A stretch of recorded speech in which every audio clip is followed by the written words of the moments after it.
lights up for me just for a second. I want to see how beautiful everybody is. Lights on! Oh, there you go. Hey!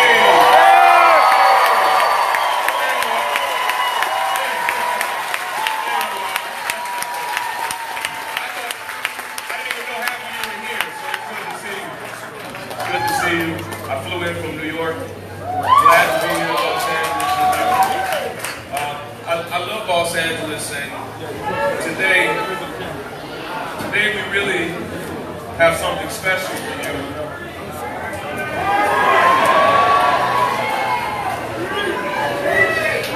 What we're really going to unpack is how we're going to mobilize each and every one of us to actually make some hardcore changes with our local justice system.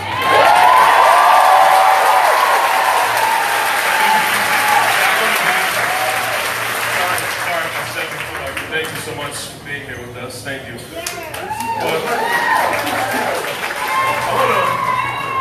I want to talk to you for a few minutes about how we make change. Give me just a few minutes. It's all right if you tweet. It's all right if you take some notes, but I just want you to dig in and listen for a moment, all right? In 2014, I know a lot of you know me from my profile picture on Facebook or Twitter. So it's weird for you to see me walking and talking and moving on stage. I am not an avatar. And I have facial hair, which I don't have on. As a matter of fact, my profile picture is like 10 years old. And I was so much more handsome 10 years ago. I'm just keeping it. I'm just keeping that picture. So in 2014, I don't know if you knew this, but I actually lived in Southern California. And I was working in Los Angeles. And I was working for an environmental charity called Global Green. And it was great work. Listen, you don't have to clap, just listen to me. Right? Just listen. It was great work, I enjoyed the work. But for the prior 15 years, I had been doing something altogether different. I was a student leader when I was a student at Morehouse College in the late 90s.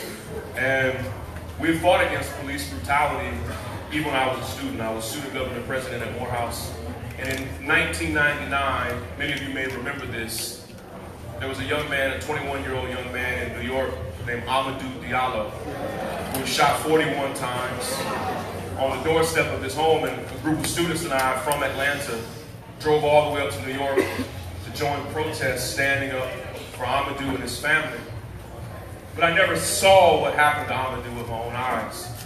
About 7 years later, there was a young man, again in New York, named Shaun who on his wedding day, unarmed, nonviolent, was shot 50 times by the NYPD, and we organized and protested for that. We organized and mobilized when a horrible man really tracked Trayvon Martin down and confronted him and killed him in his own neighborhood, but I never saw it. I imagined it as it was described, but I never saw it. In 2014, I was working for this environmental charity, Global Green, and I was at my cubicle in Santa Monica. And I got an email from a friend of mine who lived in New York, and he said, "Shaun, something truly horrible has happened." And he's had a link to a YouTube video. You couldn't yet, so much has changed in these past 4 years. You couldn't yet upload videos to Twitter. We really weren't even doing hashtags and trending topics like we are now. He said, "Shaun, there's a middle-aged black man who is being confronted by the police." And he said, when you see the video, he's asking the police to leave him alone. And all of a sudden, an officer comes up from behind him and begins choking him. And he said, they wrestled the guy to the ground, Shaun, and they continued choking him. And you hear the guy yell out, "I can't breathe, I can't breathe." And I'm at my cubicle, not knowing if I even want to click on the link to see what my friend described for me. I click on the link, and it was just as my friend described, but worse. Literally, it was a man breathing his last breath. At the time, we didn't yet know his name. It was Eric Garner, being choked to death by a police officer named Daniel Pantaleo. And I can't explain what happened to me. It didn't just shake me up. It was a pivotal moment in my life. where for the first time I was actually seeing someone in living color breathe their last breath at the hands of American police. 3 weeks later, a man named John Crawford was killed at a Walmart in Ohio. The next day, a teenage boy who had just graduated summer school named Mike Brown was killed on the streets of Ferguson. And I made a decision that at the time I thought was right, and I want to unpack that and almost even make a confession to you. My thought was, with Eric Garner, with John Crawford, with Mike Brown, my thought was, if we make these stories known before the world, we'll get justice. That's what I thought. I thought if we shared the video of what police did to Eric Garner, it would make it likely that we would get justice. If we shared the video of what happened to John, we would get justice for his family. If we told the story of what happened to Mike Brown, we would get justice. And what happened is people all over this country, including right here in Los Angeles, mobilized and organized and protested, and the entire world came to know those stories, saw those videos. A few months later, a 6th grader named Tamir Rice was shot and killed by police in Cleveland, Ohio. And I did something that, I don't know if it was a mistake, but I meant it from the goodness of my heart. I met many of these families face to face and looked them in the face and said, listen, we are going to get justice for your family.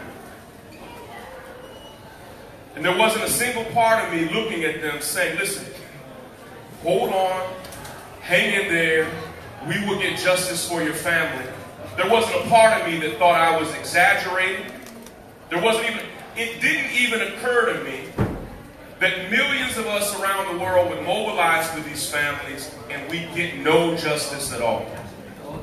I had been taught and had been raised that if you organized and fought hard and put your all into something, that you would at least get some version of what it was that you were fighting for. And never in my life had I fought so hard and in return gotten so little. In 2015, we saw the horrible death of Freddie Gray, the tragic death of Sandra Bland in police custody. In 2016, together on Facebook Live, we saw Philando Castile shot and killed in front of his fiancée and her daughter. We saw Alton Sterling shot and killed in front of a store in Baton Rouge. And we continued, if you will, our primary organizing structure of sharing the stories, making the stories known, protesting for justice. And do you know how many of those families got justice? None. None. In fact, this is painful for me to say, having given most of the past 4 years of my life fighting for these families, but of the probably 500 or so families that I have fought for, not one of them has gotten justice. Not a single family. And what I had to come to understand is that the gap between awareness and justice is a lot bigger than I understood. That being aware of a problem and getting justice for that problem are two totally different things. Hear me. That awareness can build the environment, can build the mood for justice to be possible. But people can be fully, totally, completely aware of a problem and you still get nothing like justice for that problem. Are you following me? Yes. What I didn't fully appreciate was that America's justice system, like even that name is wrong. It's not just. It's America's justice system is primarily designed to punish people of color. And when people of color were then victimized by that system, there was no mechanism in place to give those people justice. it was hardwired and designed to run over those people, not give them justice. Now, many of us make a common mistake, and I think we make it out of the goodness of our heart. We say, listen, the justice system is broken. Listen, it's not broken. It's actually functioning exactly how it was designed and built and intended. It is actually, right now, it is firing on all cylinders. This is not a broken system. This is a system that's doing exactly what those who built it wanted it to do. And when we began asking that system to do something else, what we came to understand was that it was never wired to do what we were asking it to do.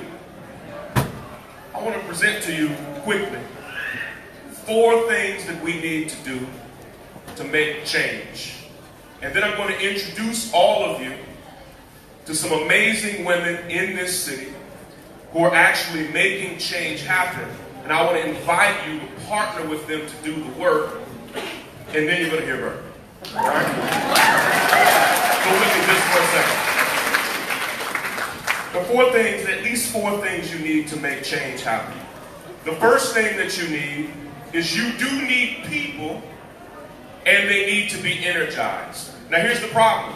Often, and energy comes in a lot of forms. Energy can be frustration. Energy can be inspiration. It can be sadness. It can be anger. Often, you need 4 things to make change, and we get energized people, and what happens is we think we are about to make change happen. Because we get the room, we get the march, we get the protest, and people are very energized for change. But here's what I need you to understand. You do need people, and they need to be energized. That's the first thing, and we do that well. But you need people, and they need to be organized. Let me unpack that. You need people, and they need to be energized, but those people have to be fully organized. Let me give you 2 examples of what I mean. We have reduced organizing people to having your email address. That's not, listen, that is, it's better than nothing, but barely. Then we say, oh, wow, we have their email address and phone number. And we throw a party when we get the email address and phone number and first name. They're like, we feel like we've hit the jackpot. That's not organization. Organization looks more like this. Organization, I'm looking at many of you on these front few rows. Organization looks like me knowing what you're good at. Me understanding your skills and experiences and passion so that we can actually mobilize people to do what they're gifted and trained and prepared to do. We aren't organized enough for the problems that we're facing. Listen.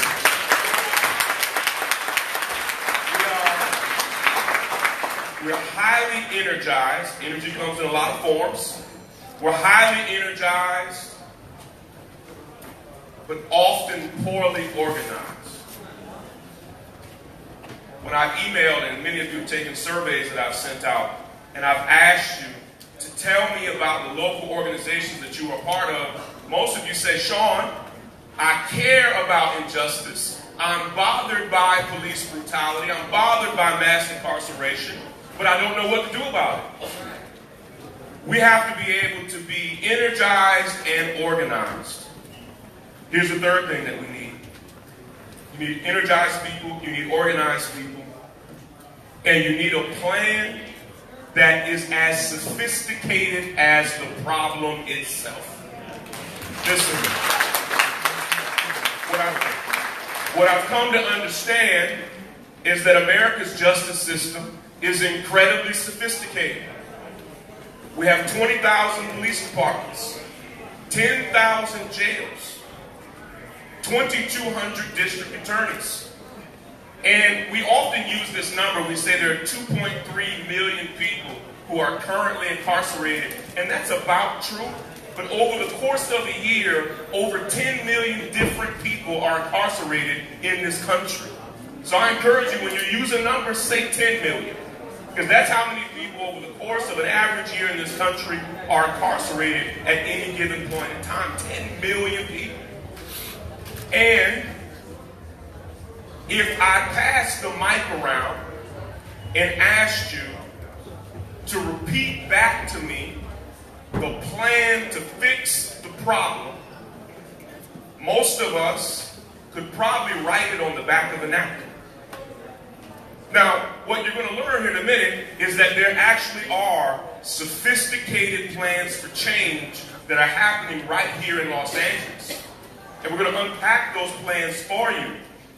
But plans are only as effective as the ability of an everyday person to repeat that plan back to you. And if you all don't know the plan, how are we going to work the plan? Right? Senator Sanders is going to come out in a minute. We have somewhere else to be this evening, so I have to move on. But let me tell you the fourth and final thing.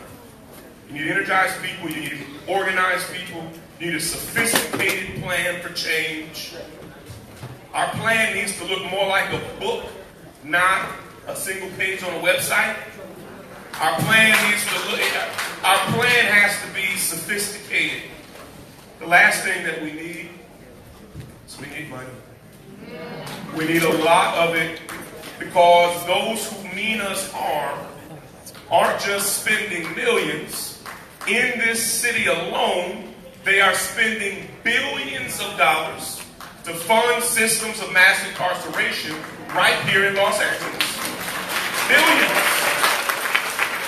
Most civil rights organizations have budgets in the thousands, up against systems that have budgets in the billions.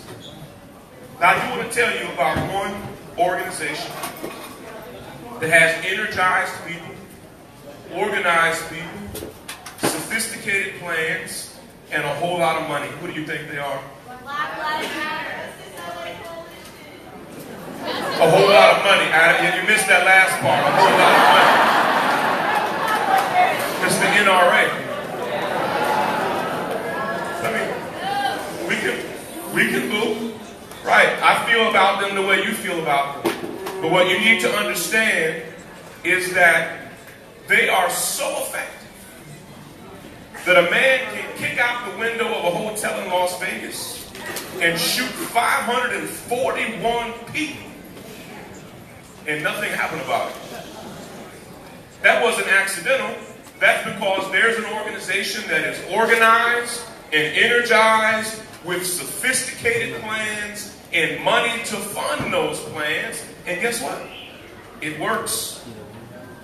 As much as we loathe the NRA, and hear me, I'm not saying they should be a model for us in terms of the spirit of how they do work, but they are a model for how work gets done in this country. And the struggle is we often have energized people and maybe sophisticated plans, but no money. Or sometimes there are people with money, but they don't have the energized or organized people. And what we are hoping to do here today, and what you are about to learn, is how we can bring the energized people, the organized people, the sophisticated plans, and the money together under one roof. And when we do that, I'll close with this thought. When we do, here's why I'm hopeful. I do not believe that we've thrown our best work at our worst problems. I don't believe our worst problems have seen our very best solutions. And what we're about to build right now is we're going to build those solutions together. And for the next few moments, you're going to hear from some amazing women who are building those solutions. And what I'm going to encourage you to do is to join their work as I'm doing and support it in every way. All right? I'll see you back in a few minutes.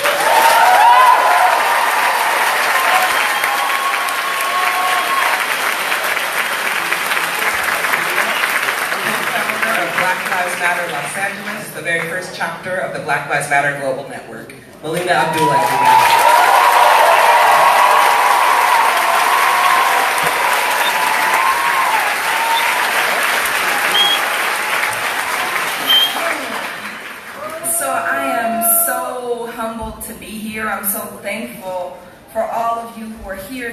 see. And I'm also thankful for the spirit and the energy that's here that represents the people that we don't see. I pray that the words that we speak here today and the energy that we bring honors our mightiest ancestors. I pray that we bring honor to the spirit of Queen Nzinga, Mama Harriet Tubman, Ida B. Wells, Mama Ella Baker, Kiki Newton, Dion Kamati, and our own dear Black Lives Matter brother from Africa Town, Marcus Macapone Higgins. And I also pray that we honor the spirits of those on whose behalf we struggle. We say their names. Waukesha Wilson, say her name. Waukesha Wilson.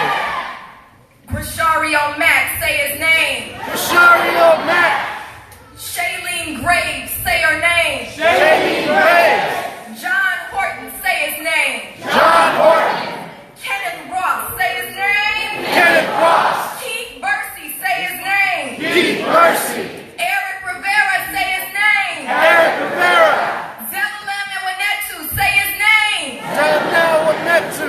Keisha Michaels, say her name. Keisha Michaels. Michelle Shirley, say her name. Michelle Shirley. Marquette Sandlin, say his name. Marquette Sandlin. Kendrick McDade, say his name. Kendrick McDade. And we could call on Carnell and Kenny and so many others because we could say names until we run out of time, but we say their names because we are summoning them into the space and recalling that the work that we do is sacred work. It is our sacred duty to do this work.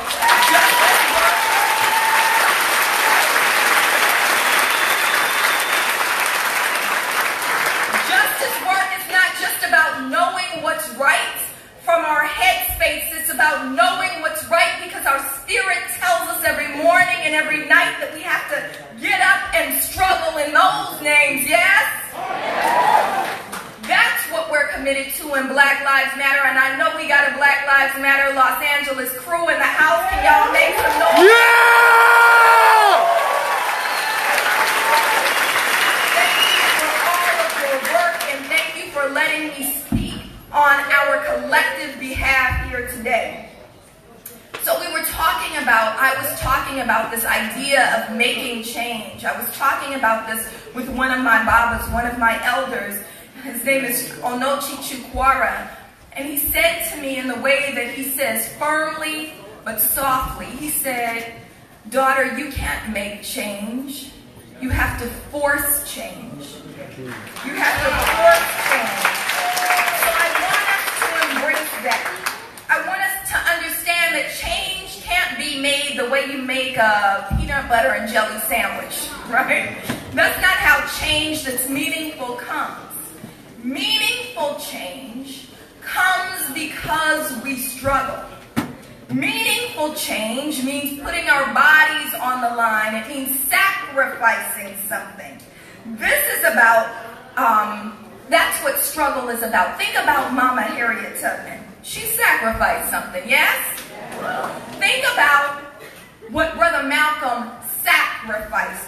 Think about what all of our political prisoners, with us and not with us, sacrificed, right? And so if we're talking about change that's meaningful, we must understand the gravity of what we face right now and be willing to put it on the line to change things. We have to understand that, quite frankly, Trump is terrible.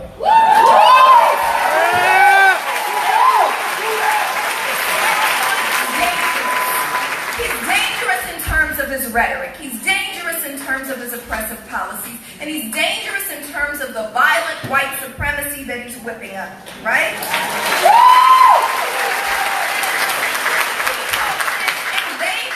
Because he got a whole group of folks behind him, they pose a threat on every single level. If we think about the environment, if we think about immigration, if we think about the transference of wealth from working class and poor people to rich people, right? If we think about the privatization of our public systems, it's terrible. And there's still black people, y'all. Right? In the midst of all of this, I I know it's not really in vogue anymore to be chanting Black Lives Matter, but we ain't stopping saying it.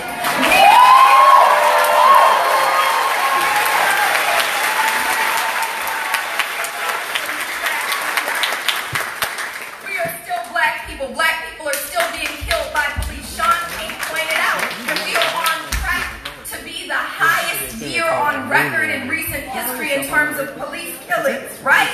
And so we have to struggle. We have to keep struggling. We have to understand that we are in a new lynching era, and it requires a new anti-lynching movement.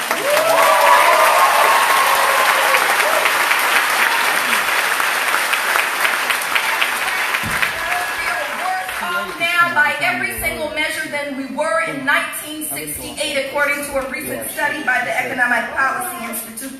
But we can't get sad about it, y'all. We have to understand that struggle is part of who we are, and we win every single struggle that we engage in with our whole hearts. She gave me the crutch. Right? Give me the crutch. So we have to do more than just say the words change and hope. Hope and change. Y'all remember that from 2008? Hope and change, right? We have to put some meat on that, right? We have to understand what kind of change we want. The kind of change that we want is transformative change. And we can win that. We can live in a world of freedom. We can live in a world where people have all of what they need and most of what they want. We can live in a world where our children live and walk freely if we fight for it. We cannot resolve to live in a comfortable place in oppression. We have to fight for total and complete freedom. That means putting our voices, our bodies, and our resources on the line. So here's what we are doing as Black Lives Matter Los Angeles. We took 2.5 years of struggle, but we got Charlie Beck fired.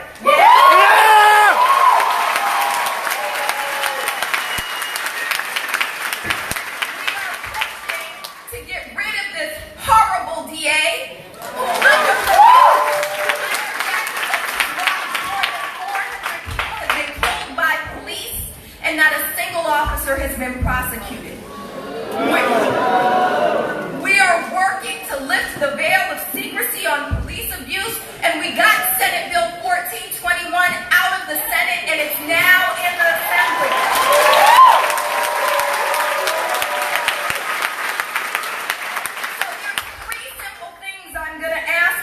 Before I step off the stage, I want to ask you to, one, make sure that when you are seeing these petitions going around, that you sign that petition. We can't spend $3.5 billion on a new jail in LA County.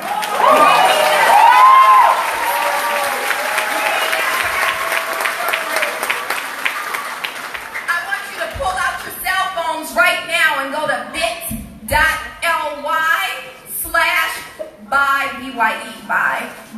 Jackie. bit.ly/by Jackie and sign the petition for the DA to resign. Then I want you to call your assembly member and tell them, you got to look up who that is for you, and tell them to pass Senate Bill 1421 because it's coming to them. Bigger than that, those are the easy things. Here's the hard thing. We need you to honor those spirits whose names we just called by committing to the long-term struggle. Mama Paula leads a police commission team that every single Tuesday we are at police commission meetings to hold the body that's supposed to be holding the police accountable, holding them accountable. We need more people in that place. Every Tuesday morning at 9 a.m. we need you to stand with us in front of Jackie Lacey's office and chant until that building comes toppling down.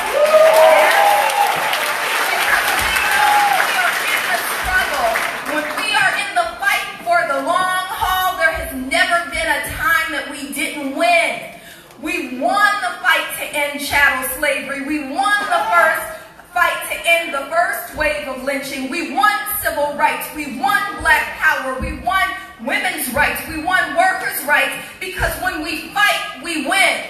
Say it with me. When we fight, we win. When we fight, we win. When we fight, we win. Ashe.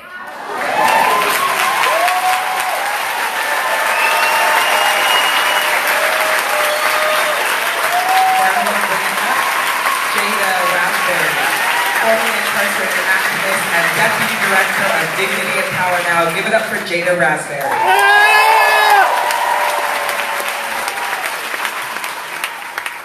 Hi everybody, how y'all doing? Alright, I'm Jada Raspberry. I'm with Dignity and Power Now. Dignity and Power Now is a grassroots organization based here in Los Angeles. We are an organization who fights to end mass incarceration and restore dignity in formerly incarcerated people, their loved ones, and their communities. We center LGBTQ folks and Black and brown people because, as we know, we're the main ones affected by sheriff and police violence, and we're also the ones who make up the numbers in the jails and in the prisons. We have two campaigns. One of our campaigns is our civilian oversight campaign that we fought hard for 2.5 years, and we won December 9, 2014. Our second campaign, right? Give it up. Our second campaign is ending jail construction. So right now there's a $3.5 billion jail plan happening, and we're saying no. That money needs to go to alternatives to incarceration.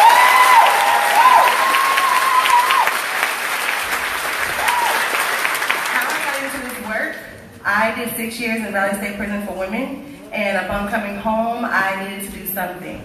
I came home in 2012, and was doing odd jobs, and I was doing some work up in the Bay Area around prison reform, but there was nothing for me. The system created nothing for me out here from when I come home. So there was a moment where I thought about going back because there was nothing. I was having an argument with my partner, and I was like, I want to go back because there's nothing here for me. What did I do wrong? What did I do wrong when I was inside? Did I not make enough connections? What happened? And I found Dignity and Power Now. And that was an organization who actually helped shape me and help me at the forefront of this work.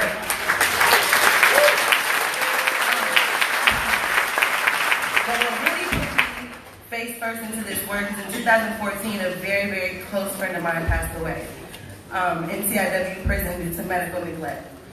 She passed away, and we still don't have answers as to what happened. We know that she had blood clots in her legs that were not being treated, and she passed away. She was 32 years old. She was a year to the game. I say that because that's so common right now. It's so common. When I was inside, I almost died. I had a UTI that went on for 2 months, and it turned into a kidney infection, and I almost died in the institution. And, that's happening on a state level. What's happening here on a local level is the same thing, the same exact thing, and it hurts me because I have friends who have died. These are my family members. These aren't just regular people. Okay, these are people's loved ones. These are people's sons, people's daughters, people's children, people's moms, people's dads. And it's really important. It's really important to get involved now, because don't wait until it's your loved one. Don't wait until it's your friend. Don't wait until it's somebody near and dear to you to get involved, because then it's too late. Get involved now. Join DPN. We're a grassroots organization. We fight for people inside, and we support family members who are supporting people inside. I have a lot of videos on, I want to talk to you guys more. I was really, really nervous at first, but now I'm like, I can stand up here and talk to you guys.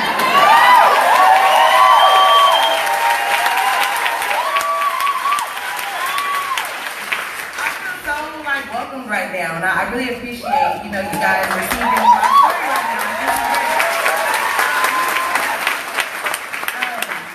I have a show called Grassroots with Jada. I won't go on. I know I'm yeah, y'all seen it? Who's seen it? Yeah, okay, yeah. So Grassroots with Jada is the platform that I have where I talk about abolition, Black liberation in the prison industrial complex. Please go to our YouTube page, YouTube/Dignity and Power Now. Subscribe, watch all of the videos. One of the most recent deaths that happened in Men's Central Jail is a young 22-year-old guy named Quentin Thomas. I sat down with the mother of his child, and we talked about how in the autopsy his brain is missing. Yes, brain gone, okay? We don't know what's happening. We don't know where it is. Nobody was supposed to take his brain.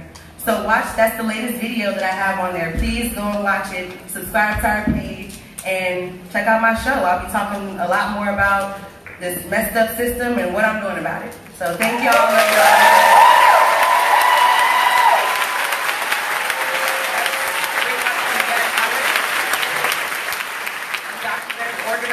and statewide co-coordinator for Californians United for Responsible Budget. Yvette Ale, everybody. Buenas tardes. Good afternoon. My name is Yvette, and I'm one of the co-coordinators of Californians United for a Responsible Budget. We're a mighty coalition of nearly 80 organizations that are working to reduce the number of prisons and jails in California, reduce people inside, and reinvest the savings into our communities. We do this through policy and budget advocacy, and we do it with grassroots organizing and jail fight campaigns across the state. Jail fights like the one here in Los Angeles with Justice LA. To reclaim, reinvest, and reimagine a different Los Angeles. We're reclaiming what it means to have public safety in our community, because it is not more cops, it is not more surveillance of our communities, it is having a place to live at the end of the night. It is having a job that pays you a living wage. That's public safety.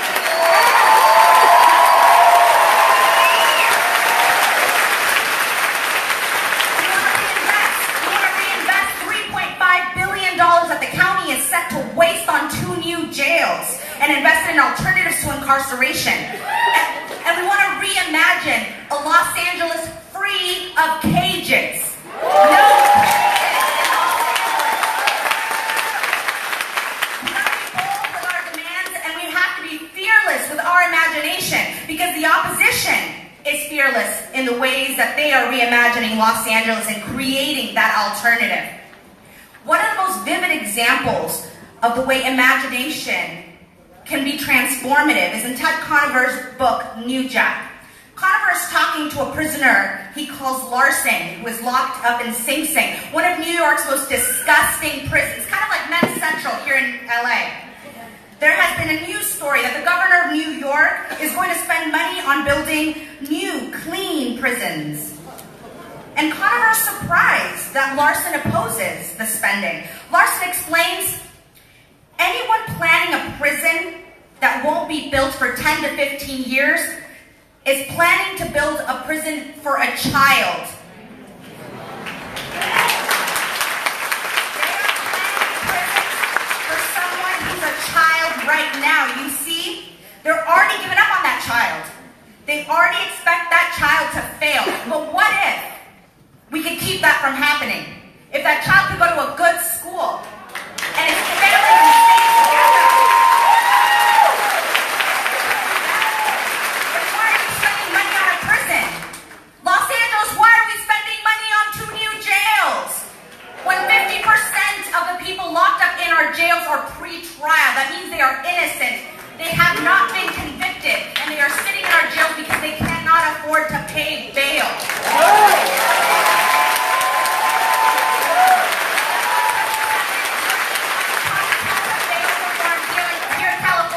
That rejects algorithm-based risk assessment instruments. We're not going to calculate the dangerousness of our communities based on data that is reinforcing generations of racism. We do not want to replace one form of incarceration with another. We do not want to expand electronic shackles. We are not going into an era of incarceration. We have to be bold and reimagine a different Los Angeles. Because when we reach for the stars, we're going to get the sky if we fail. Because when we fight, we win. When we fight, we win. When we fight, we win. Thank you.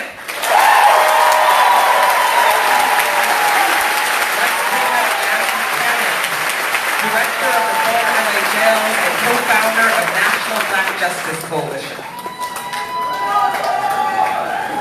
You are now about to witness the strength of street knowledge.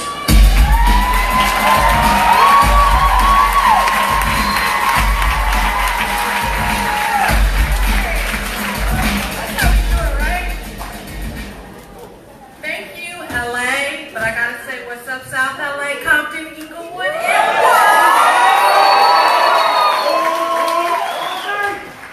Long Beach. Crenshaw, yeah. My name is Jasmine Cannon.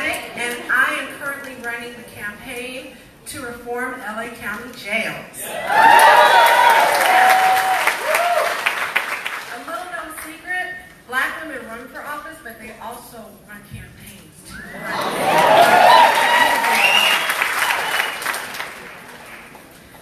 9 years ago, when 24-year-old Patrice Richardson was arrested for less than an ounce of weed and failing to pay a bill at a restaurant, there was no Black Lives Matter. 9 years ago, when the LA County Sheriff's Department released Patrice in the middle of the night, in the middle of nowhere, without her purse, a phone, or her car, the hashtag Say Her Name had not been established. And 8 years ago, when they found her naked body in a Malibu ravine, dead, there was no independent oversight of the Sheriff's Department. But you know what else there wasn't back then either?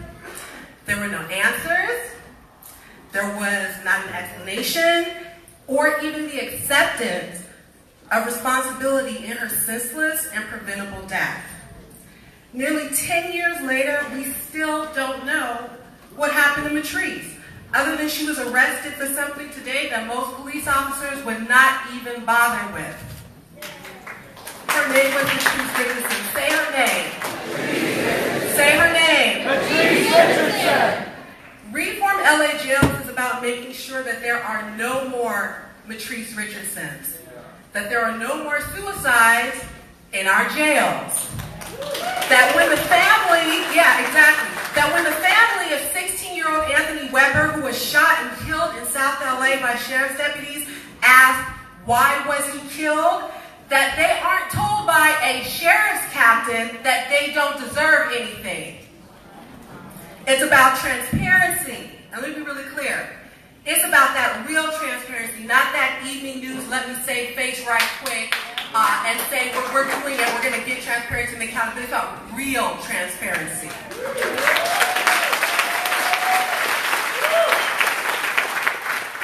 Reform LA Jails is about telling the LA County Board of Supervisors that instead of planning for us to be in jail by spending $3.5 billion on building 2 new jails, that they should instead be planning on how to keep people out of jail.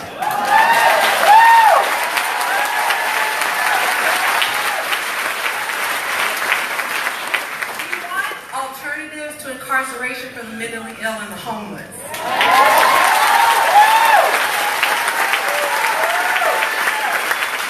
We want the billions planned on building new jails to be put into housing, healthcare, jobs,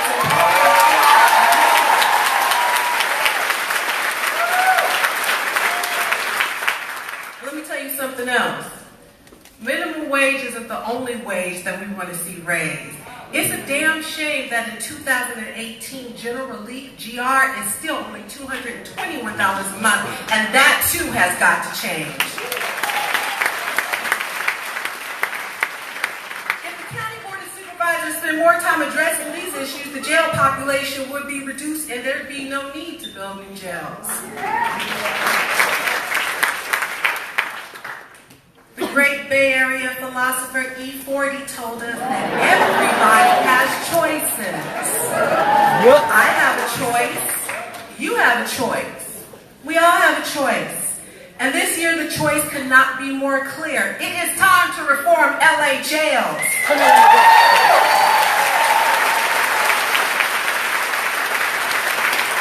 Reform LA jails is a real petition that needs real signatures of registered voters in LA County. Say it with me. Real petition? Real signatures. Real signatures. And I want to give a shout out to white people for Black Lives.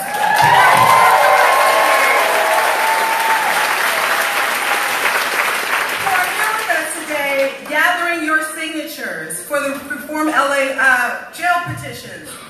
If you're 18 and you live in LA County, sign the petition. If you're not registered to vote, let them know and they'll register. If you're not sure what county you live in, tell them. They will tell you whether or not you're in LA County. 88 cities and communities in LA County. You could live in one of them. The choice is ours. We can keep talking about how LA has the largest jail system in the world, or we can choose to do something about it at the ballot box.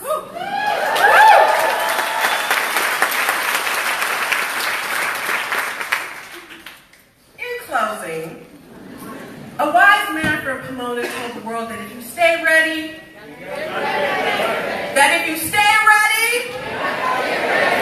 LA, Compton, Inglewood, and Watts, we stay ready, and we are going to reform LA jails. Sign the petition and then vote yes. Thank you.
phrase that I like to say, that it's hard to understand a a moment in history when you're in it. It's hard sometimes to feel the gravity of the moment, the essential nature of the moment. This movement that we are in, the Black Lives Matter movement, is our modern day civil rights movement.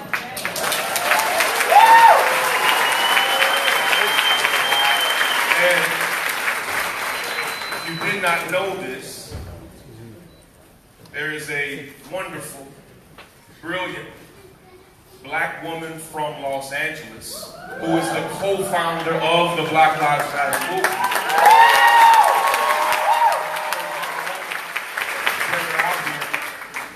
But Patrice Cullors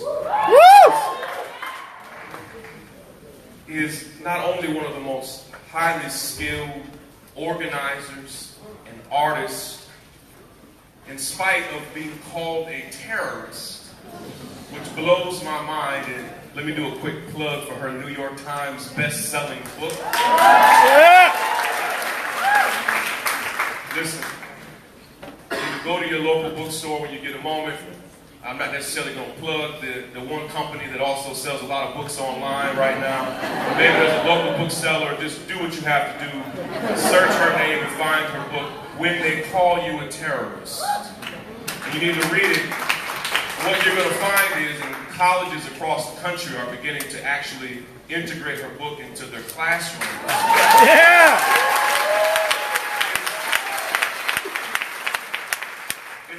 It's a moving, gripping memoir of someone who has experienced all of the violence and brutality and beauty of what it means to live in the United States of America, and how all that she experienced led her to this moment. She is helping us here in this city and around the country to make the most of this movement. She is my friend, she is my sister, and she's also one of the sweetest human beings you'll ever meet. Put your hands together and stand up, if you will, for Patrice Cullors and welcome. Yeah, Patrice!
By this country and by this government. And what we have to say to them is we are going to be here when Black Lives Matter is trendy, and we are going to be here when Black Lives Matter is not.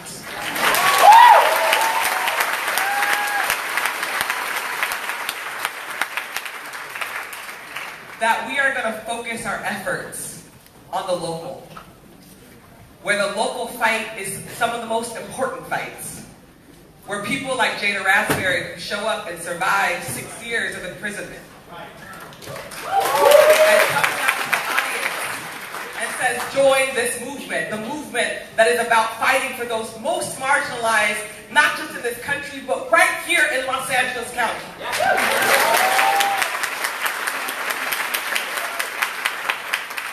We, every single person that's here today who lives in LA, we live in the largest jailer in the world. We live in a county that has spent the last 40 to 50 years criminalizing our communities, eating us alive. We live in a county that has listened to thousands of community members show up to commission meetings, to county board of supervisor meetings, shouting down mayors, shouting down sheriffs, telling them and literally begging for our lives. And they have turned their backs against us. And so we're here today as a community, and it's on purpose that it's all these women of color, black women in particular, that are on the front line.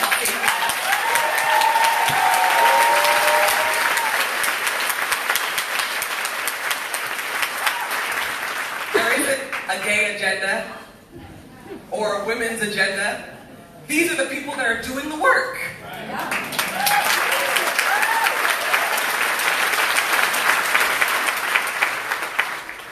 Shaun and I, this is the first time we've met each other in person. We've been following each other's work for the last several years. And what I appreciate about Shaun is he shows up. He listens. He does the work, and that's what we need right now. We need all of y'all to show up. We need you to listen. And we need you to do the work. This isn't just about 45. I won't say his name. This is also about District Attorney Jackie Lacey.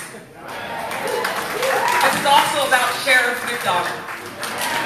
This is also about Mayor Garcetti. This is also about every single county board of supervisor that agreed to move forward with building a $3.5 billion jail.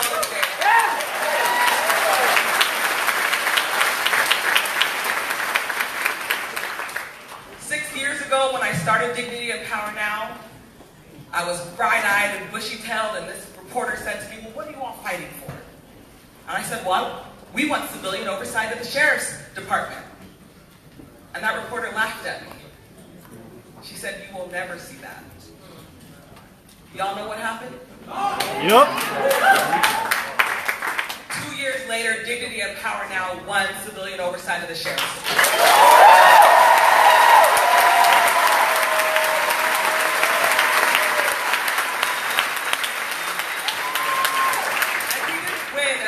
Said earlier, by making change. We won by fighting tooth and nail. We won by showing up every single day, by door knocking, by going on the bus, by going out in front of Men's Central Jail and Wayside Pitches Detention Center and Linwood County Facility, and we said to people, do you think the Sheriff's Department needs oversight? Every single family member said yes. Every single person who lives in this county said yes, and we won.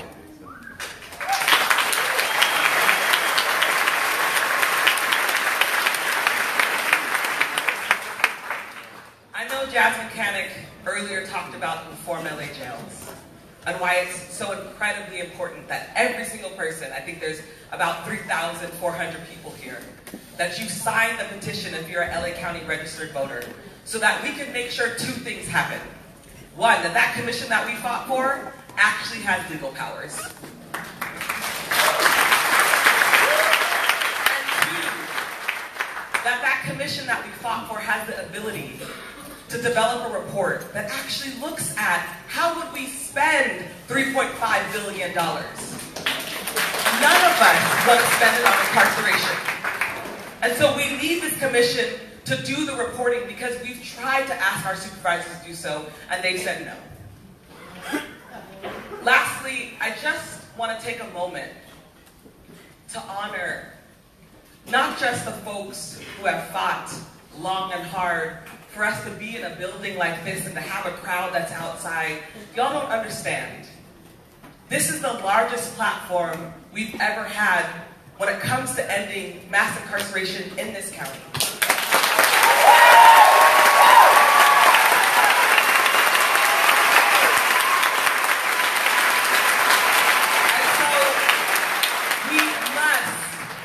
We must grow this number.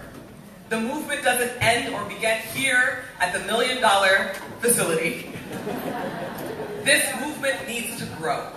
It needs to develop. And we need to scare our elected officials. Yeah!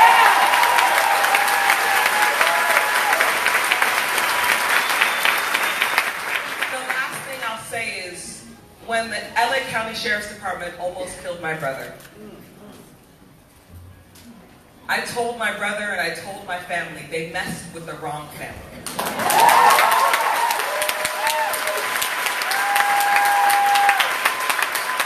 Not only was I going to commit to healing the wounds that our families faced, I was committed to being in charge of making sure that everybody stood up for Black lives.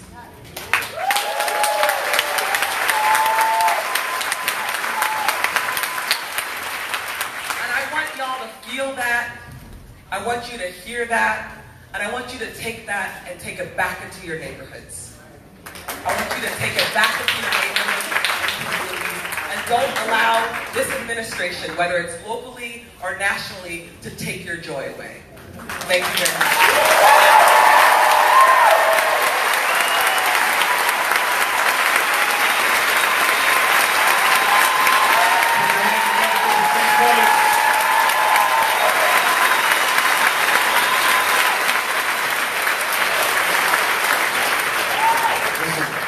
Just a moment, I'm going to introduce Bernie, but there are a few people we want to thank. You all did not know this, but the Coburg $1 Million Theater donated this space to us today.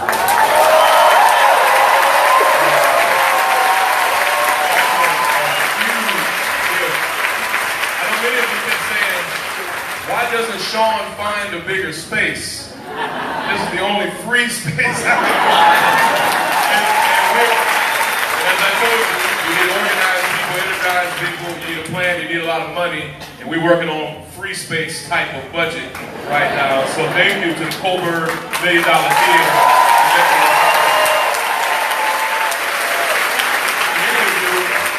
Many of you are members of the Real Justice PAC, and if you're not, I want to encourage you to go to realjusticepac.org. And many of you are donors and supporters, and we're incredibly grateful. We have now nearly 6,000 people who donate to the Real Justice PAC every single month. And that's how we're able to do what we do, so thank you. I definitely want to thank Melina, and Jada, and Yvette, and Jasmine, certainly Patrice, who helped organize this event. And over the next few weeks, you're going to hear a lot from me, and I'm going to be amplifying all of the women who you've heard speak. We'll talk about reform and jail.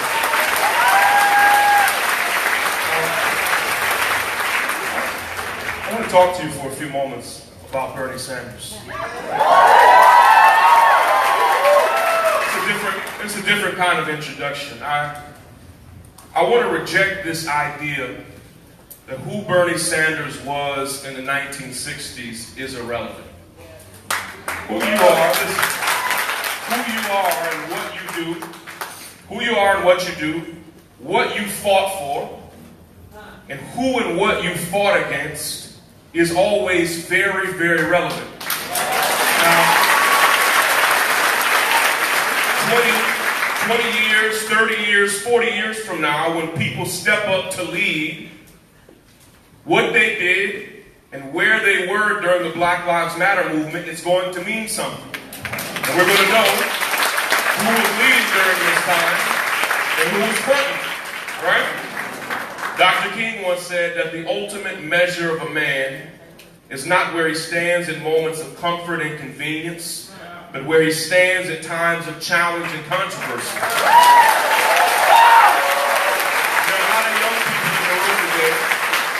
I want to tell you about a teenage Bernie Sanders who moved from his hometown of Brooklyn, now my hometown, to Chicago.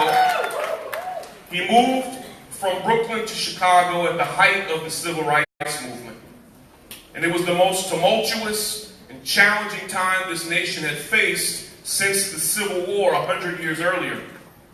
And most Americans, particularly most white Americans, remained silent during the civil rights movement. And it was that silence in the face of lynching, in the face of water hoses, in the face of bombings of homes and churches, in the face of assassinations, in the face of attack dogs being released on children. It was white silence that broke the heart of Dr. King as he languished in a Birmingham jail. Read his letter from Birmingham jail. It was that silence that Dr. King told us, said he thought said more about the soul of America than the brutality and evil of this place. Let me tell you, Bernie Sanders loved Dr. King. And long before we used the phrase, a teenage and young adult Bernie Sanders had the notion that he had to use his white privilege to fight back against racism and bigotry and oppression and inequality. I don't know if you know some of this, but inside of Bernie, as a teenager and as a young adult, the desire to hold this country to a higher standard began to well up in him as a young student at the University of Chicago. He became the chairman of the university chapter of the Congress for Racial Equality. And Bernie merged that group with SNCC, the Student Nonviolent Coordinating Committee. Listen, Bernie literally helped lead the first known sit-in in the city of Chicago, where 33 interracial students camped outside of the president's office of the University of Chicago, protesting segregated housing on campus.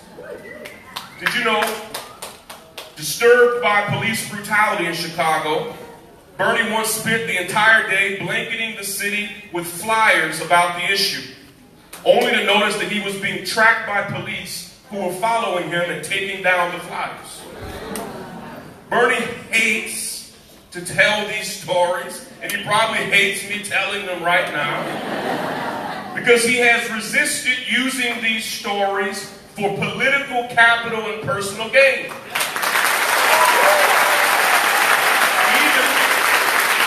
Even when advisors and others have told him that it would boost his profile and reputation with their own communities, he has resisted because he does what he does because he cares. Listen, I'm not giving you an exaggerated myth. This is the origin story of a political revolutionary.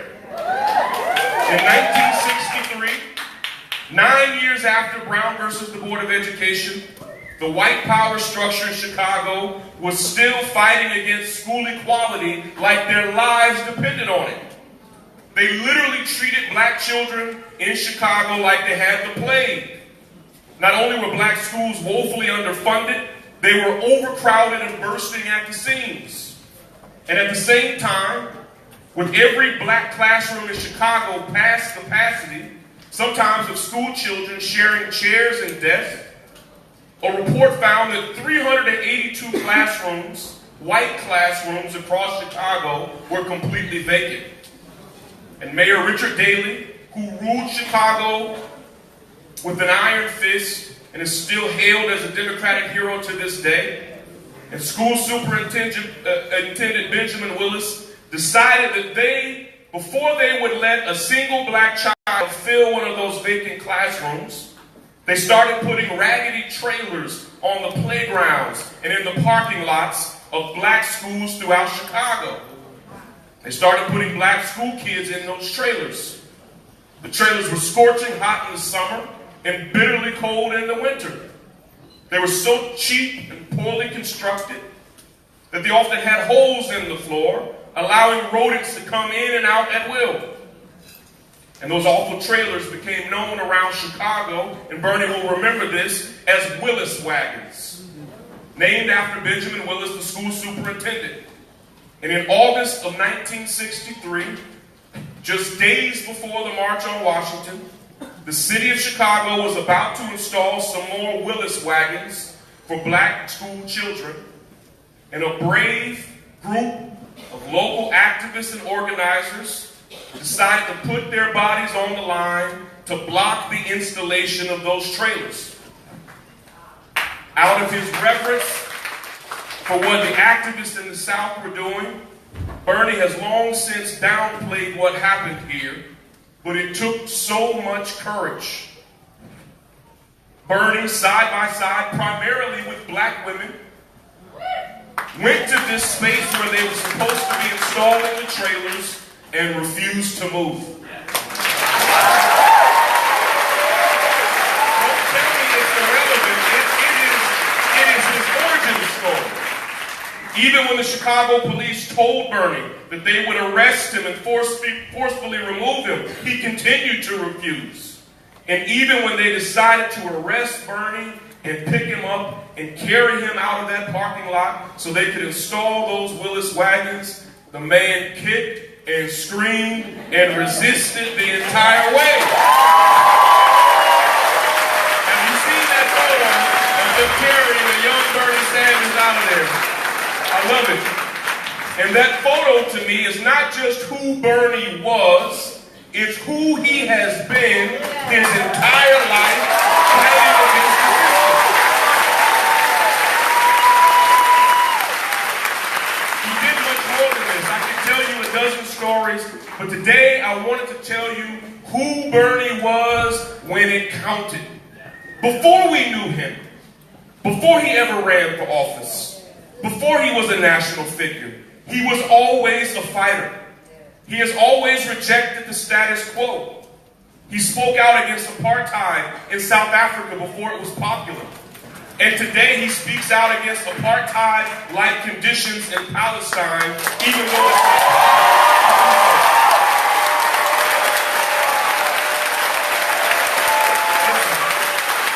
It takes guts in this country. It takes guts to refuse to be a Democrat or a Republican. But he's still a It scientist. takes guts to do what Bernie did this morning, to He's still stand a scientist. outside of Disneyland and tell the country that 1 in 10 of their workers has been homeless in the past 2 years.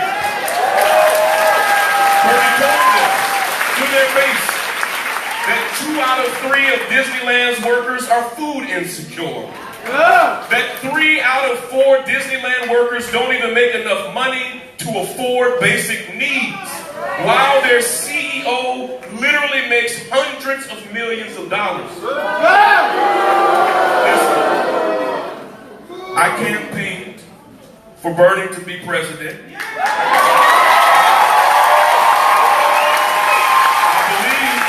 I believe that he can beat Donald Trump, but I still believe he could.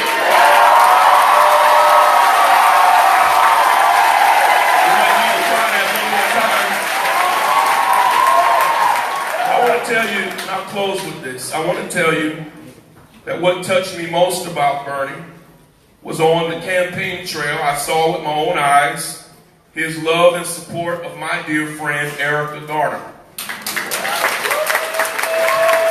Erica, like so many people here today, was forced into becoming a reluctant revolutionary freedom fighter after the NYPD murdered her father in cold blood.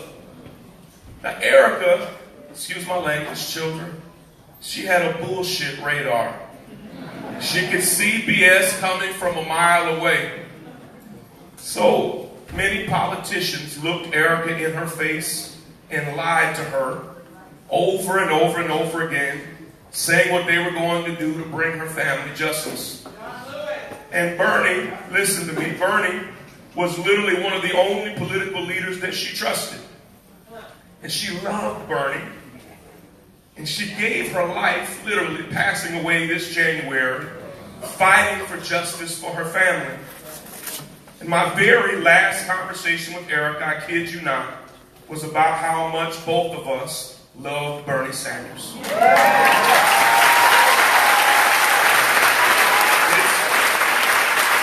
a rare moment that you get to introduce your hero.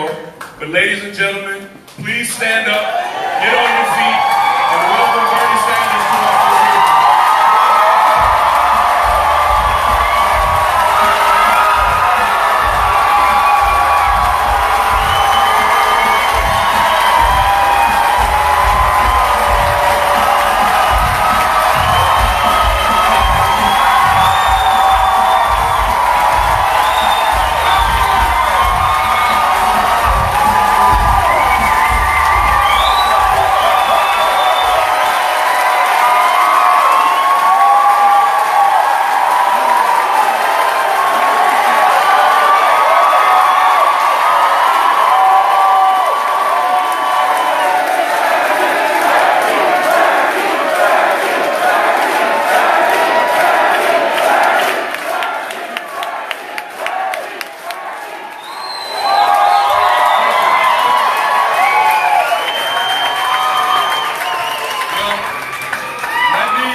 by saying that Shaun has thrown me way off.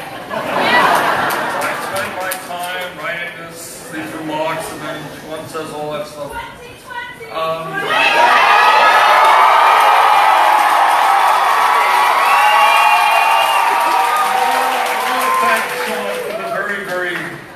Remarks that he made about me, but I want to tell you what I believe from the bottom of my heart. And I just want to thank all of you for your love and support. But at the end of the day, it's not Bernie. It's you and you and you.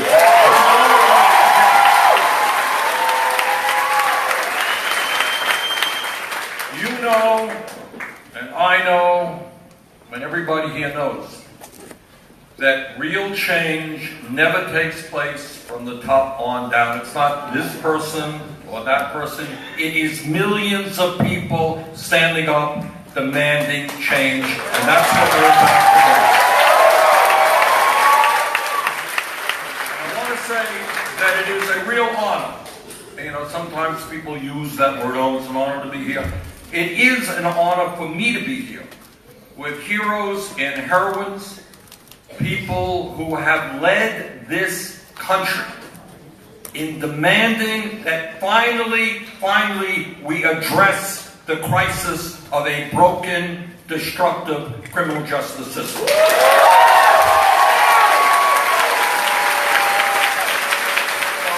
is a real honor for me to be here with Shaun, with Patrice, with Yvette, with Melina, with Jada, and with Jasmine. And let me tell you what they have done, which goes far beyond organizing this meeting and being here today. These are the people and hundreds of others around the country, and I expect many of you, who have been in the forefront of demanding that this nation finally pay attention to this broken criminal justice system.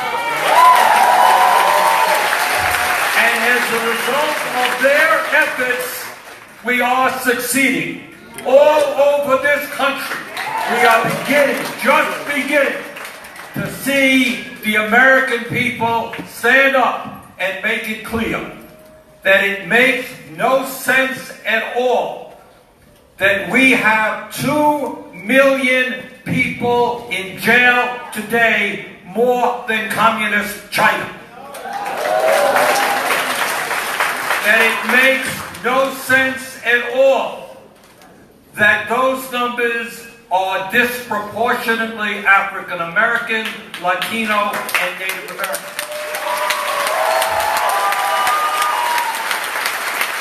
And that it makes no sense that in a nation with so many pressing needs that we spend $80 billion a year locking up fellow Americans. And what the American people from coast to coast are now saying, it is time for real reform of this disastrous system.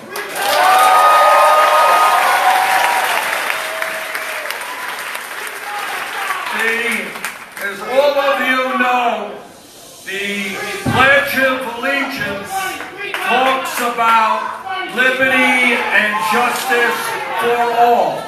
Liberty and justice for all, which are very fine words.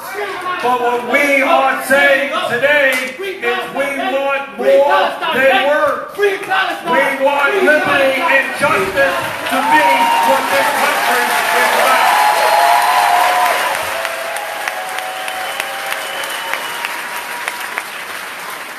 I think all of you know that today we don't have liberty and justice for all.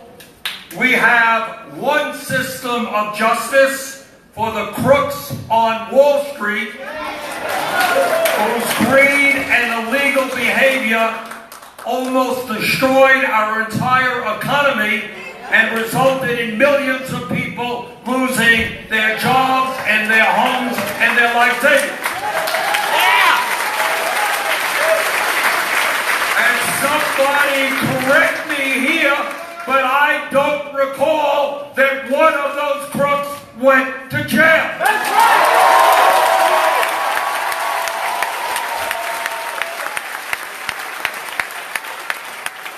But then we have a different system of justice for a kid who smokes marijuana or another kid who steals a pair of sneakers.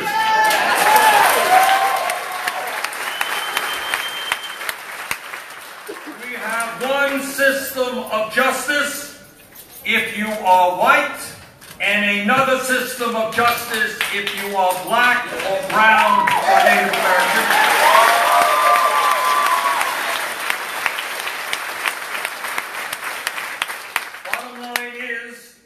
Have a criminal justice system today, and you've heard all of these great speakers talking about it, that is dysfunctional, destructive of human life. And let us not forget that when one person is in jail, it is not only his or her life that is being impacted, it is the children they have. The life of the husband, the mother, or the father.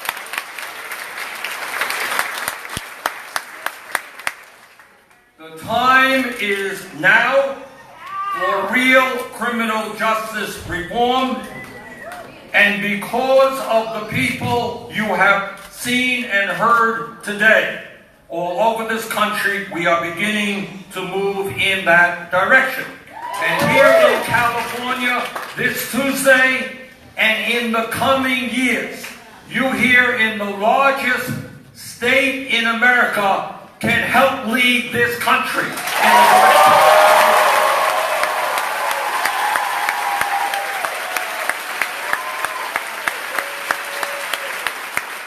We need district attorneys and prosecutors who understand that their job is not just throwing people in jail, but fighting for justice.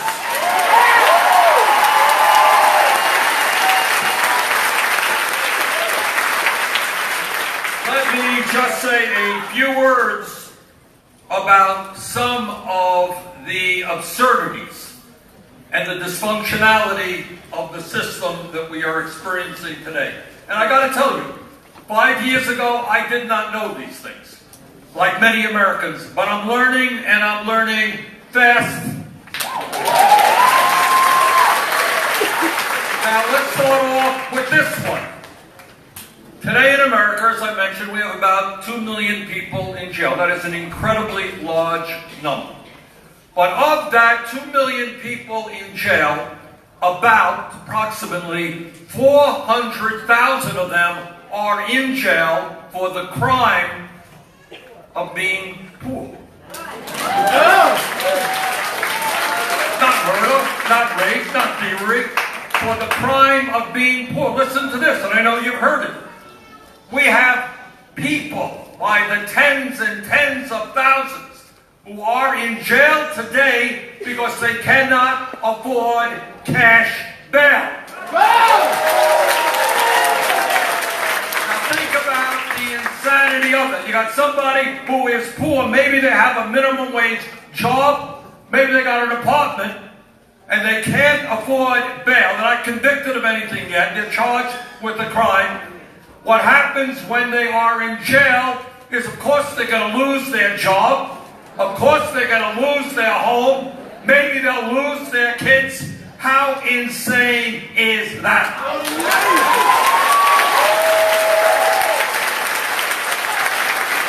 Then you got another absurdity, and I think people don't know this. Some of us remember reading in Charles Dickens' books about debtor prisons. Remember that? Yeah. Debtor prisons. Oh, that was terrible in the 1800s in England. Well, I got news for you.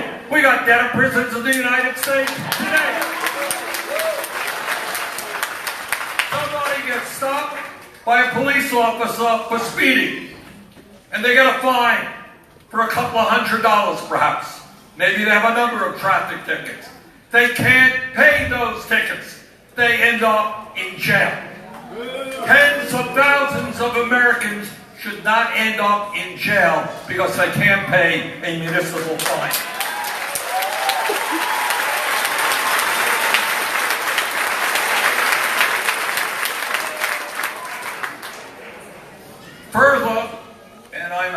say we're making progress on this issue because of the activism of all of you and activists all over this country.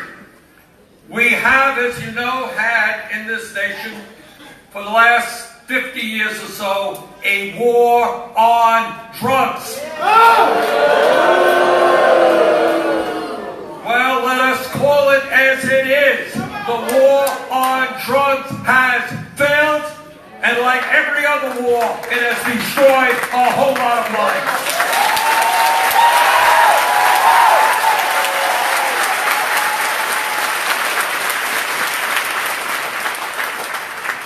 Right now, under the Federal Controlled Substance Act, I know it's hard to believe, but this is true. Right now, today, under the Federal Controlled Substance Act, you have heroin, a killer drug, at the same schedule level as marijuana. That's the bad news. I'm high right now. But the good news is, states and cities all over this country are moving rapidly to either legalize marijuana or decriminalize marijuana.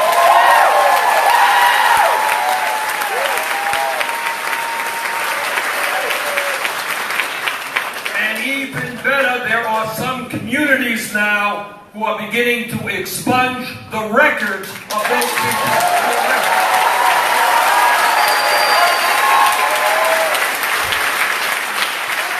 When we talk about the war on drugs and its destruction all across this country, let us be very aware that the war on drugs has been especially horrific to the African American community.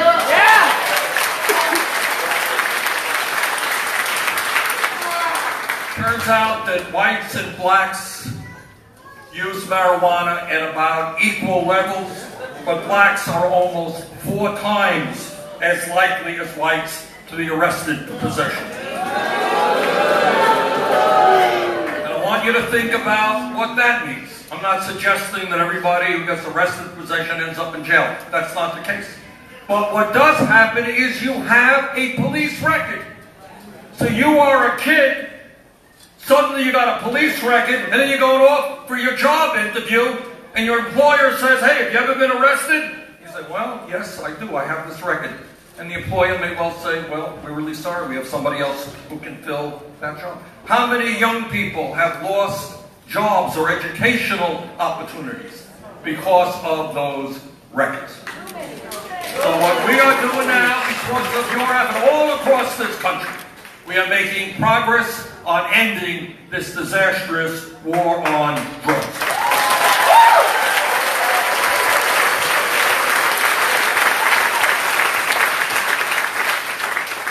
Now, I think it will shock nobody in this room to know that the vast majority of people in jail are not only poor, but many of them have limited education. The Literacy Project Foundation has found, for example, that fully 85% of juvenile offenders have trouble reading. Now, when they're talking about $3 billion for some jails here in LA, and when all over this country people are talking about jails and incarceration, what I think is it makes a hell of a lot more sense to educate those kids.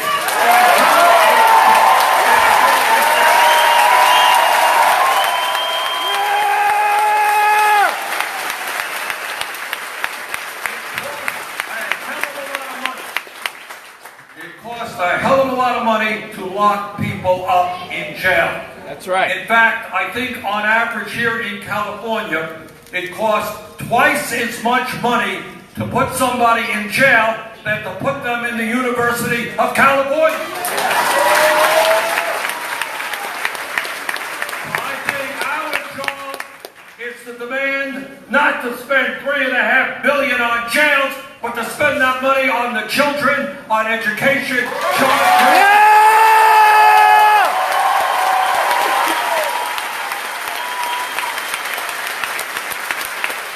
And here is something equally tragic. Everybody here knows, it's no great secret that throughout this country we have a crisis with regard to mental health.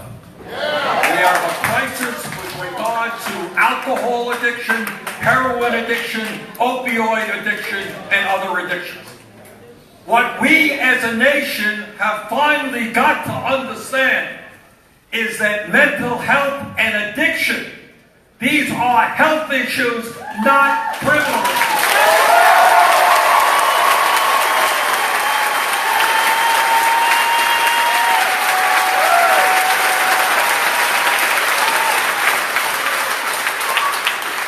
According to the Bureau of Justice statistics, more than 1/3 of all prison inmates have been diagnosed with a mental health disorder, including 66% of all female prisoners. Among those in jails, the numbers are even higher than that.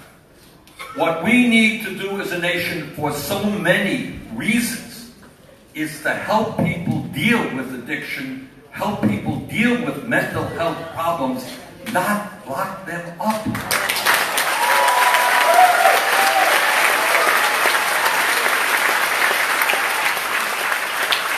And clearly, as you have heard today, when we talk about criminal justice reform, that discussion must include police department reform.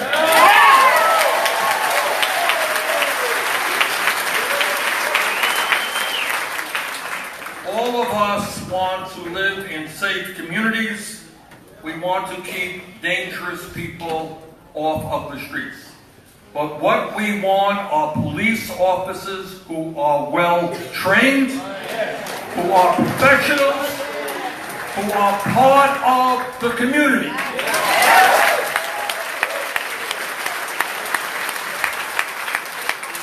And we do not want to continue to see, and you've heard the names mentioned tonight, those horrible, horrible videos of people being shot in the back or being murdered by police officers. That is unacceptable, and police officers who do that must be held accountable. Prosecute killer cops!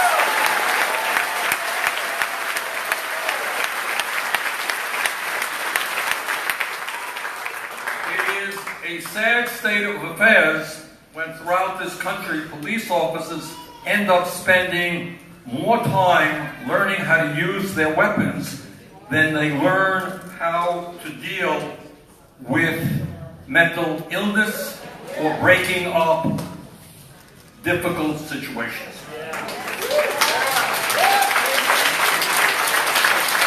Our goal as a nation, being a cop is a hard job, let's be clear about that. We often have to make split-second decisions. But our job is to have police departments all over this country have officers who are trained to understand that lethal force is the last response, not the first.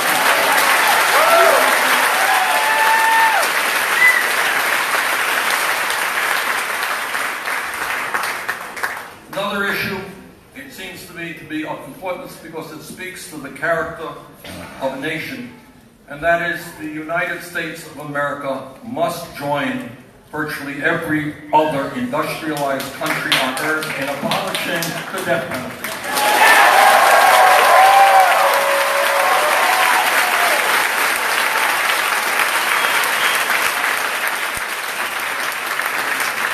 Over a year ago, Jane and I were here in California at an event sponsored by folks who were in opposition to the death penalty. And we saw up there on the stage a number of people who had been on death row and were exonerated. Can you imagine that? All over this country, we have people who are on death row, who are likely innocent of the crimes being charged. Our job right now is to say that violence and murder by the state is not a civilized form of crime.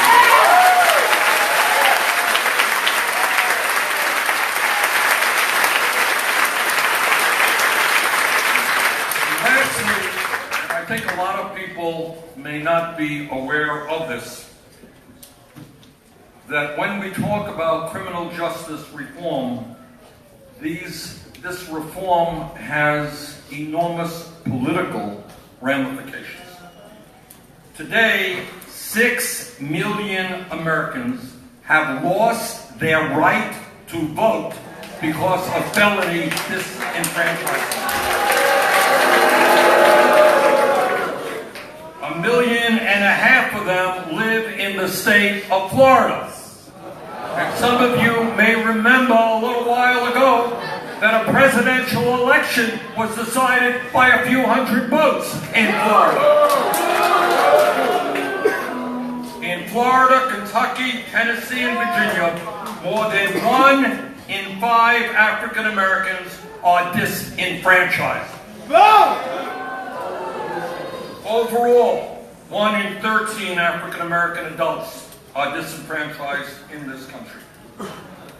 All right, brothers and sisters, we have to move forward aggressively, and I know that's what you're doing now, in dealing with this broken and dysfunctional system.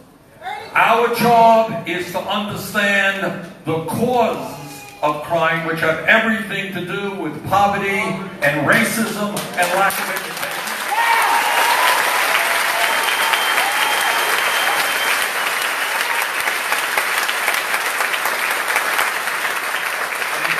A nation where we stand behind our children and our young people in making sure they have the kinds of lives they deserve and not locking them up.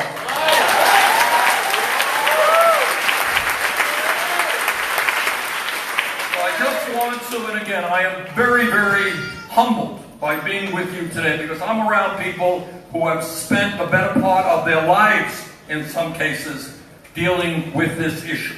And I just want to congratulate them. I know we have a very, very, very long way to go. But there is no question but that we are making progress on this issue. Our job is to continue to go forward. No more jails, no more incarceration. Let's educate our kids. Let's deal with it.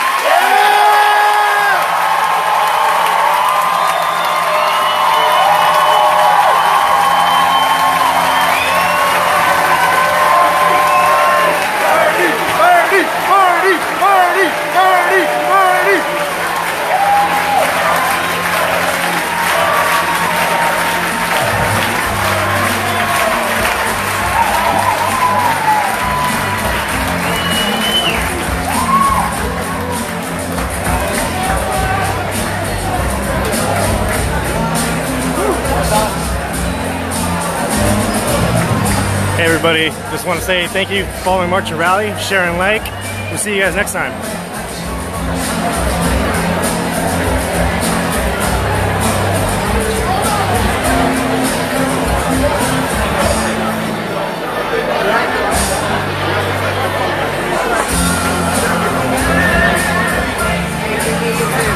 Thank you everybody for watching. Don't forget to like March and Rally, subscribe, like our Facebook page, and share away, guys. Thank you.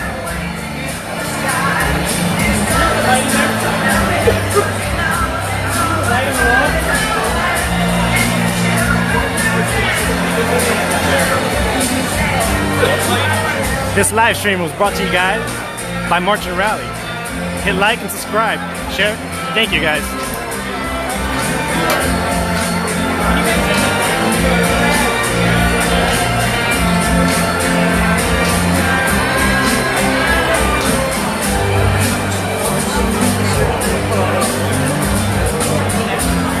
Thanks for watching, guys. That's right, Bernie 2020. Don't forget to follow Shaun King, Patrice Colors.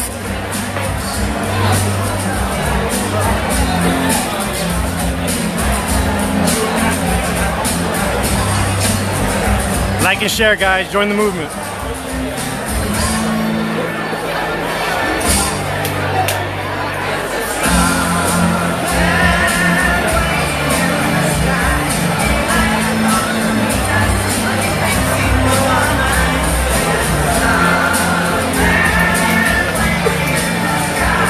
Thanks, everybody. Thanks for watching. Like, share, and subscribe. Yes, they are rocking the Bowie now. Stay tuned, guys. We'll be live streaming from the rally outside as well.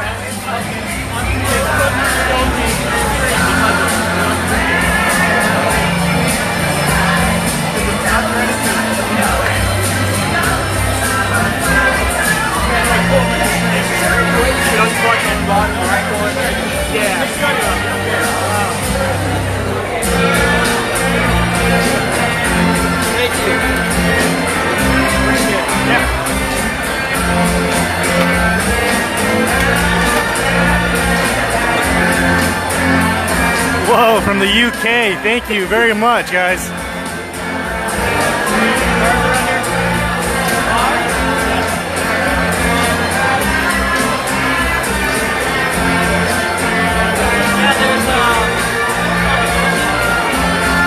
Rose Glidden, thank you. Beverly Farron, thank you. Estella Fernandez, you're welcome.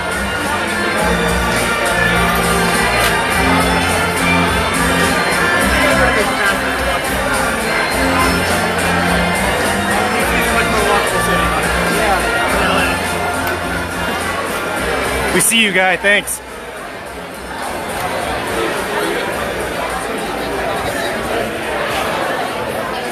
Terry Davis, thanks for watching.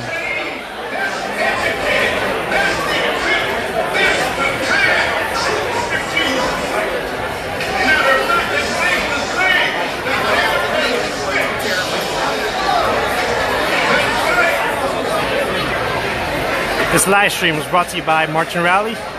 Like and subscribe. Thanks, guys.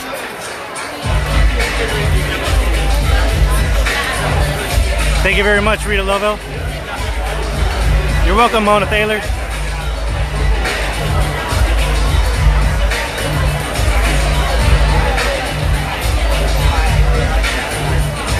Hello, Birmingham, Alabama. Shout out. We see you, Jimmy Rob. Thanks for watching. No problem, Stephanie Shaw. Thank you.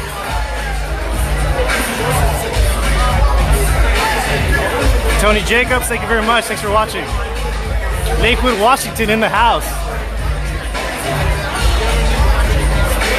Kate Cutterback, thanks for watching.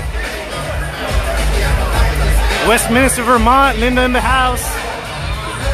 Atlanta, whoa, you guys are going quick. Nancy Galloway from Albuquerque in the house.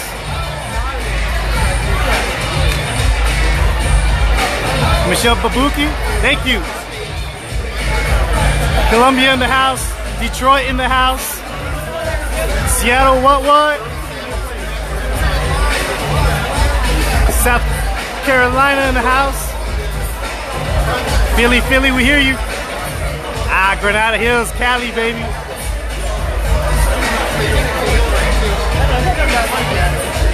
Gracias, desde Venezuela.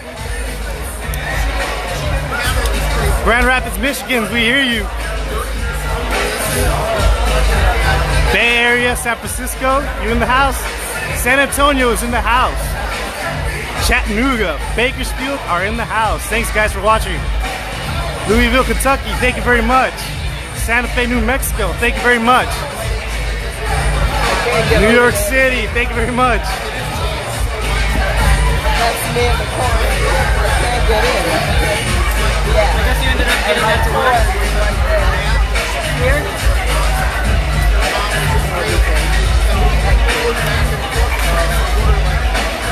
Ohio, Des Moines, Iowa in the house. Thank you guys for watching. Elena Vazzetti, thank you very much for watching. Eric Poulin, Washington in the house. We got the New Jersey in the house. Thank you, Elena. Thank you very much, Janet Dodd. Indiana, Rob Walter in the house. Thank you very much, Tarek. Thanks for watching. Chico, California in the house. Thank you, Mona. Thanks, Carol. Thanks for watching. Waldorf in the house. Can't forget about the ATL.